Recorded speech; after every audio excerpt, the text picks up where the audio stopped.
Enterprise TV, a traditional. All right, if you just joined us, you're still on to Enterprise Morning, reaching you from Enterprise Television. And just before we went for that quick break, we were talking about allegation against President Bola Ahmed Tinubu, especially with regards to the legitimacy of winning the 2023 general elections. Babachir Lawal has it going that Peter Obi actually won that election and not President Bola Ahmed Tinubu, whom he said is very so arrogant. Emeka Madunaga, are you there? Yes, I'm right here. I'm right here. All right, beautiful. So I would love you to speak on that particular matter, especially on the aspect of President Bola Ahmed Tinubu not winning the general elections. Yeah, thank you very much. Well, what I'd just like to say is that, to all intents and purposes, we know that INEC declared President Bola Tinubu of the APC as the winner of the presidential election. The matter went to the tribunal, up to the Supreme Court, and the final verdict was that the election was conducted, in substantial compliance with the Electoral Act and with the Constitution. So that is the key thing: substantial compliance. So unless we amend our Electoral Act and now give a different definition to what qualifies a candidate to be declared as the winner of an election, that is where we are right now. Of course, if you look at it based on some other parameters, according to was it Dr. Kaede Fayemi, the former governor of Ekiti State, none of the candidates should have even been declared as the winner. Tinubu shouldn't have been declared, because substantial compliance does it also have to do with the figures obtained. 90 million people registered for PVC. About a little over 80 million collected their PVCs. But look at the end of the day, not even up to 20 million, the entire votes, they're not up to 20 million. What percentage would you call that? Maybe 1/4 of those who collected their PVCs. And I mean, just like in an exam, that scores over 100, let's even say 80. 80 is the cutoff mark. And I mean, Tinubu, for instance, didn't even get up to 10% of the votes. But Emeka, substantial Yes. compliance. Yes. Substantial compliance means fulfilling the essential requirements of a statute, contract, or other obligation, even if there are minor deviations or shortcomings in the process. It mustn't be followed to the latter. So don't you think they have a case there? That's why I'm saying that substantial compliance is an open-ended term. Substantial to what extent? Perhaps we may need to spell out the parameters that have to do with substantial compliance. Because you see, the problem, Britain, for instance, has an unwritten constitution. But Britain hasn't, you don't see British politicians trying to undermine the polity because it has an unwritten constitution. In Nigeria, where we have a constitution, you still see politicians trying to write their own meanings into the simple thing. For instance, look at Abuja. It says, the Electoral Act says that you should win 2/3, a winner should get 2/3 of 36 states, and Abuja. But of course, at the tribunal, it became a contention that, because Peter Obi won Abuja, but it became a sort of contention that, okay, and Abuja, does it mean all the states, including Abuja? Or does it mean even if the candidate didn't win Abuja? And if you remember, before the, I think the last amendment or the penultimate amendment of the Electoral Act, there was the issue of, how many votes, getting 25%. That was a major issue at the time. Getting 25, you had to get 25% of 2/3 of the total votes cast. Now, when we talk about substantial compliance, that word, we will need to do some electoral reform to see if that word actually totally captures the parameters for declaring a candidate as the winner of an election. That is to one side. But to the other, so we need, that's why we need radical electoral reforms. So that we need to decide a situation where the three top candidates didn't score more than one fourth. The three candidates didn't score more than one fourth. I mean, what they got was just about, let's say, maybe almost scratching, maybe a little over 20 million votes. And then you now had 80 million people, over 80, a little over 80 million people who collected their PVCs. I mean, you see that there's a problem with the figures. Because if they got just one fourth, could we now say that that's up to 25% of the total votes cast? But you see, we are talking about one person getting 25% out of two-thirds of the states in which elections were held. So that's why we need radical electoral reforms, so that we can be careful.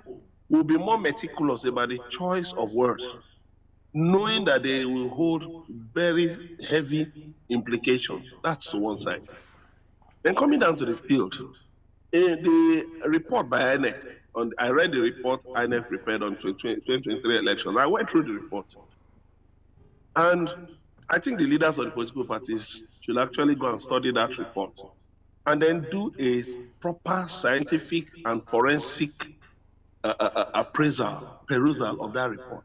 Because too often we just engage in a lot of verbal acrobatics, excuse me, without looking at the figures. Data is very, very important.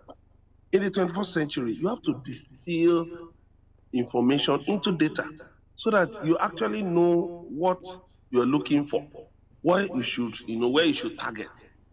Now, INEC said that it was only the All Progressives Congress out of the 18 political parties that had a marginal spread across the 106,000 polling units of INEC. So the Labour Party didn't have as much. The People's Democratic Party didn't have as much, So how were they able, for instance, to reach the figures that gave them the impression that Obi won? Okay, let's still go down further.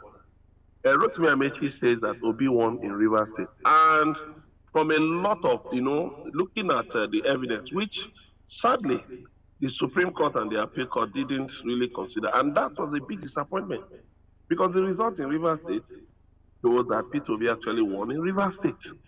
Because you see there were a lot of alterations in the results from Rivers State and Benue State.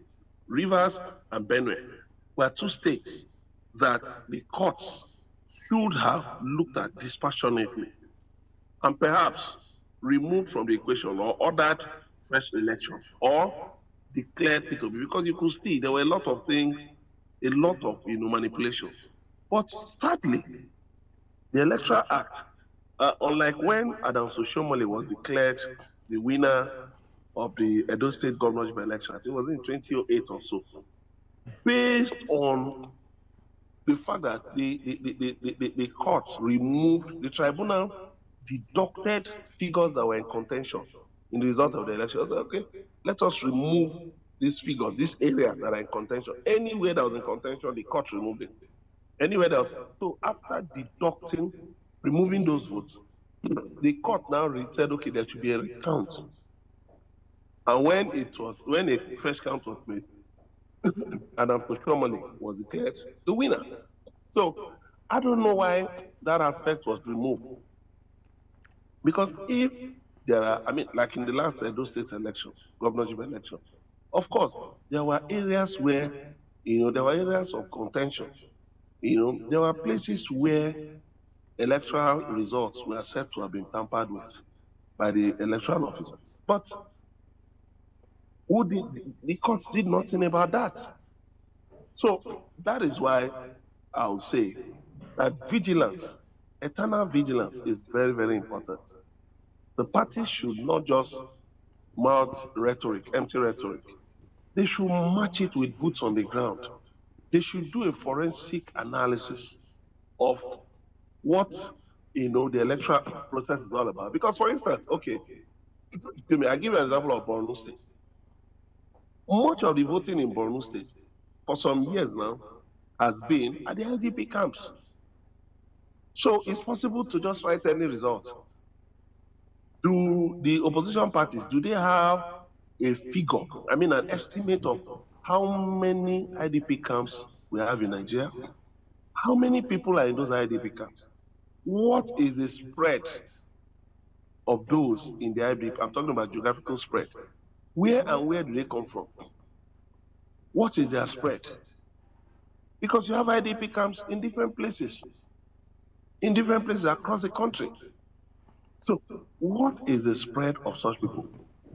Now, take note that if somebody, for instance, in Borno, comes from XYZ local government, when they are voting, they will be asked to vote for, under that local government, irrespective of the fact that they are not domiciled in that local government at the time of the election. So all of these things, you see now, you even have more IDP in Plateau, in Borno, in Edo, in different places. I think even in the south is somewhere in Imo State. In different places. I think even in Ebonyi State. I think even in Enugu State. In some places, you have more IDP camps now. So you have to look at that issue. That's a major problem. That's a major problem in determining electoral outcomes. Then, how many people have turned 18 between 2023 and now? How many people? INEC is going to begin a continuous voter registration on August 18. Are the opposition parties going into the CVR with forensic evidence? Are they going into it? Have they gone back? Have they gone back to check? Because these things are not difficult. There are estimates. Look at NIN. You have data for NIN. You have data for BVN. You have data for driver's license. You even have data for dead people. They may not be actual figures, but they are estimates. And you can work with these estimates. So in determining these things, you need to go beyond just INEC was using this Amazon web service, which is an open thing. It's not reliable. That's why they said there were glitches. But the political parties, for crying out loud, the opposition political parties, to go and do their homework very, very well. I remember one time I attended the campaign flag up of a candidate in Imo State. He was running for House of Assembly, but he came to meet his kinsmen in Lagos. And a former minister, I don't want to mention his name, pardon me, who was the chairman of the occasion, he asked him a question. He said, in your constituency, do you know how many rigging points you have there? He asked him, he said 19. He said, do you know the rigging points in your constituency? He said, yes. He said, that's the beginning of your march to victory. That if you don't know the rigging points, then you are just going to waste time and money. You should find out the rigging points in each area. Now, this is unfortunate, but it is a reality. So we cannot, in trying to push for the ideal, ignore ignore those things that are glaring, those things that are staring us in the face. We cannot ignore them. We cannot pretend that these things don't exist. So that is why I urge the opposition parties. Yes, we can say, of course, people have dismissed it, you can't prove it. Yeah. To me, that is just rhetoric. Peter Obi won or whoever won. That is just rhetoric. What we are saying is this: take the entire result. Now, we are hearing that some of the results have disappeared from the INEC portal. But I want to believe that the electoral parties between 2023, the political parties between 2023 and now, they've had enough time to download the results on INEC portal. Then match them. They've had enough time to match them with the ones collected by their agent. In fact, collected from everywhere. I believe by now they could have got all the results because they were allowed to inspect the results. Get all the results, put it together. There are people, there are data analysts in this country. We have so many, even all over the world, who can help you do a forensic analysis. We are going into another election, another round of elections by 2027. What are your specific goals beyond forming coalitions? What are your beyond forming the coalition? What are your specific goals? How do you intend to, upstage Bola Tinubu, who is the president? So it's not just about saying whether Peter will be one or not. Well, maybe there are certain facts that are available to Babachir, Lawal, to Rotimi Amechi and others that we are not privy to. But for me, I want to look beyond that, because that can just be a distraction. There's no way you can validate that claim. You cannot validate that claim. You don't have the instruments of the law or the instruments of coercion or the instruments of legislature or the legislative process to validate and activate that claim. So instead of being distracted by that, engaging in waste of time, let's look to the future.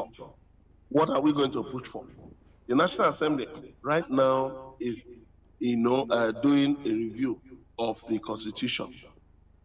How are the political parties, are they attending those zonal hearings?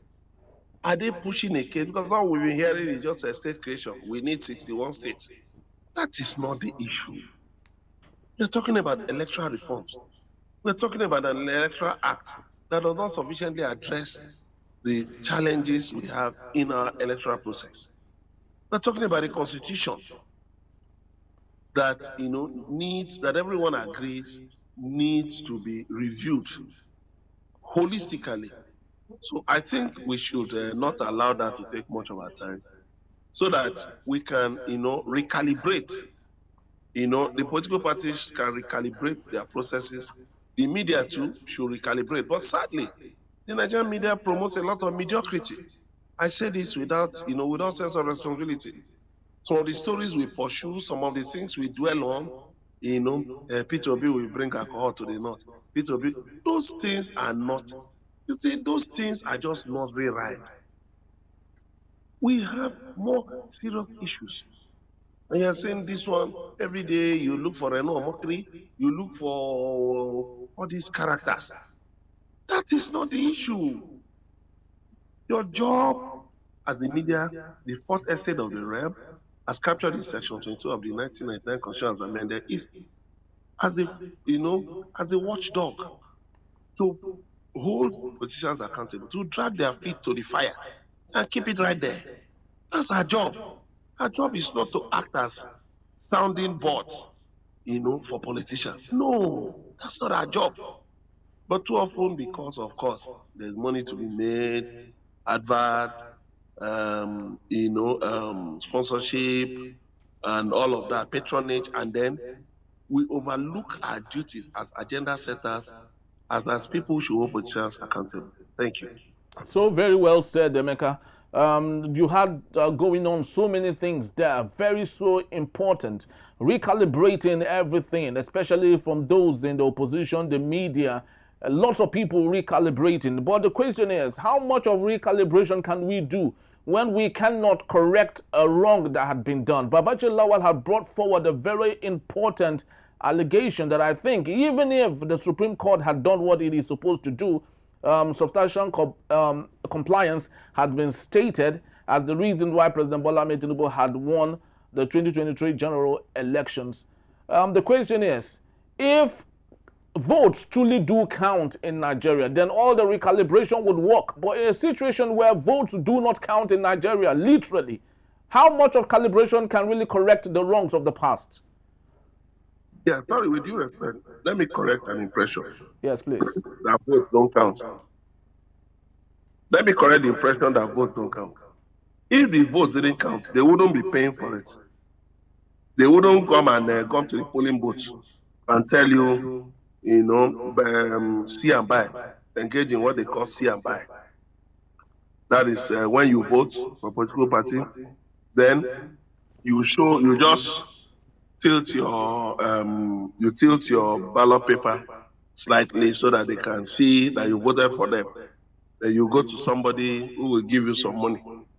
They wouldn't be doing that. But Emeka, I you would mean, agree with me. Yes, Emeka, you would agree with me that they have upgraded the scheme. It's no longer buying. You see let situations me where tell you. elections, polling stations where elections don't even go on, and you see votes that are being Let me tell taken you. care of there. Let me tell you. Do you know even the U.S. presidential election, there were electoral malpractices. Elon Musk, who was one of Donald Trump's supporters, didn't he do? What do you call it? Giveaways. He asked people. He did, yes, giveaways. What is that? That's supposed to be an electoral offense. If you do that in Nigeria, you should be tried and jailed. But these things were allowed. Some of all these manipulations. My mom told me that when she was reading nursing in the UK in the 70s, that there was this election where, people went out and they were giving food to the homeless. They were giving out bread to the homeless. Inside loaves of bread, they had pounds. They had pound sterling notes inside the loaves of bread. My mother said she saw these things. She was a student in the UK. She said she saw these things. So all of these things happen all over the world. Electoral manipulation. So look, you have to operate within the system you find yourself. You have to.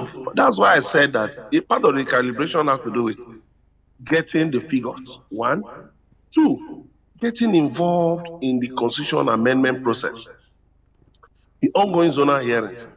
The political parties have people in the National Assembly. What are they doing? What are they doing?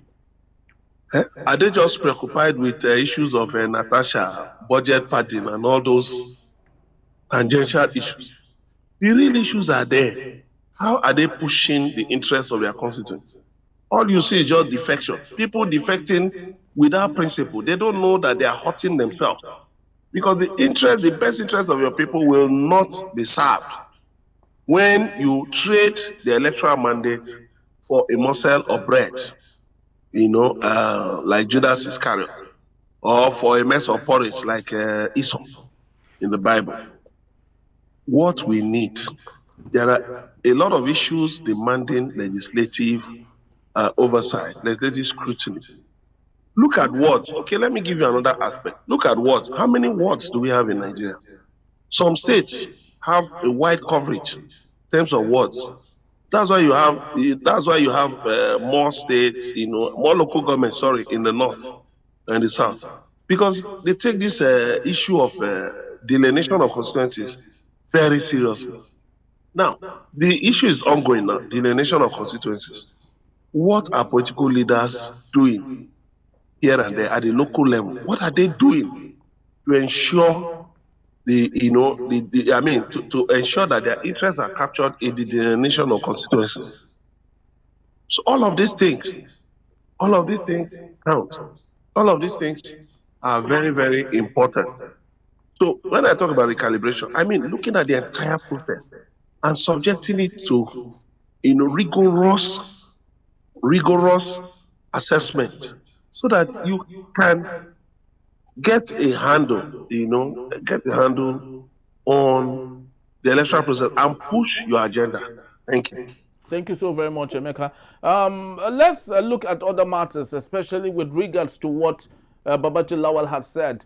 Um, Because the truth of the matter is, up until today, the APC have been on the neck of Peter Gregory Obi. Every little thing he says, they want to go at it. The lots of things, and which is looking more like what Babachir Lawal has talked about. If the APC and President Bola Ahmed Tinubu truly won the 2023 election, then the big question is, why are they so scared of Peter Gregory Obi, the man? Well, it's a global thing. That's why they are political parties. Political parties also engage in a mockery. They engage in mockery. They engage in different tactics to show that their opponents are not up to stuff. I mean, look at Donald Trump.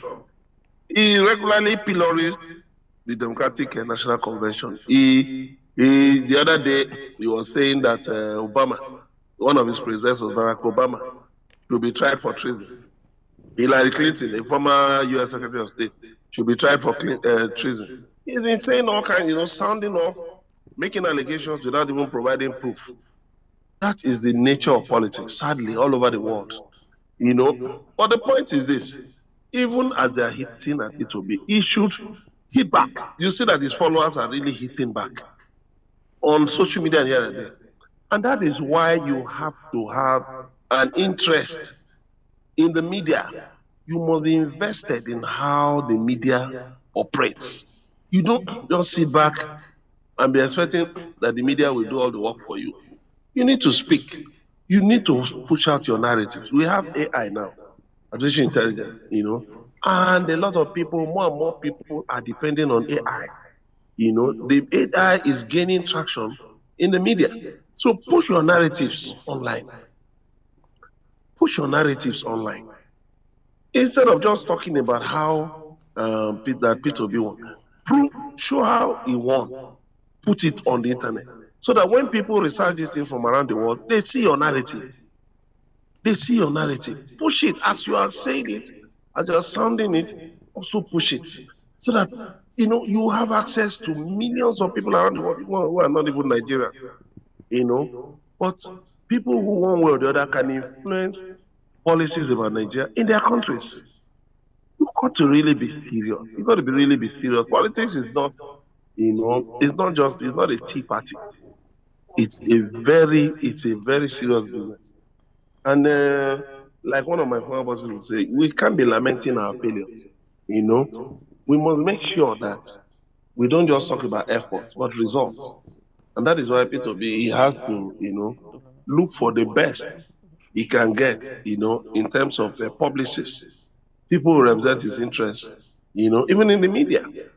I mean, all over the world, the media, there are tendencies in the media. So, like in the US, you see those supporting with who, let me not say bias, but who lean towards different tendencies. And insofar as they don't engage, they don't thwart the electoral process, they don't subvert the electoral process. There's nothing wrong with it. Thank you.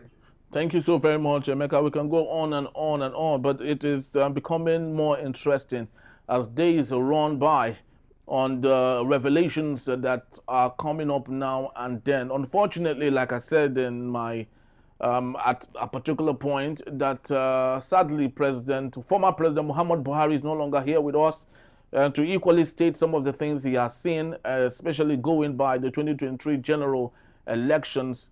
Lots of things definitely will be made known to Nigerians as time goes on. And the most important thing for Nigerians is that their voices, their votes count. That is the most important thing. The failure of good governance is because we do not have the right people in the right places to do the right things. That is the problem that we have, and we hope that going forward that things will be better. Nigeria would be great and would see itself competing with the League of Nations. Thank you so very much, Emeka. We truly do appreciate you. Thank you very much. Thank you so much. All right, people, that's just about the time we have for this morning. We'd love to say thank you to you for making it a date with us. Please do well to visit us. You can always find and reach us when you visit us to read up on everything we've talked about this morning. at enterprisetvnews.com. You may equally like, comment, and follow us on all our social media platforms at Enterprise TV7. I am Henry Gwibike. Thank you for watching. We'll see you soon. Bye-bye.